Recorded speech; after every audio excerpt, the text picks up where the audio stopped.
Hey folks, I'm just going to give you a quick review of the little hoover we got here. So as you can see, it's just very dinky. It's very light as well. It's very good.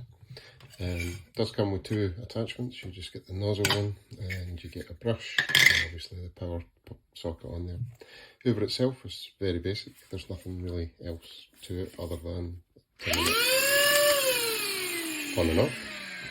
You can also, obviously this is how you clean it, you just flip this off and then you pull this bit out, that's the filter bit, and then you just empty that out.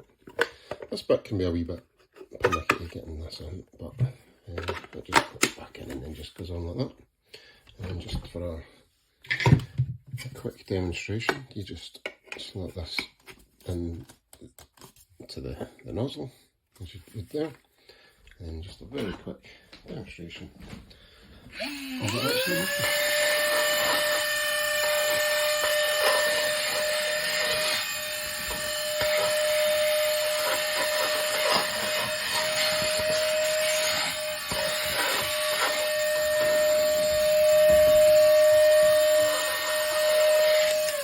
There we go. It's alright.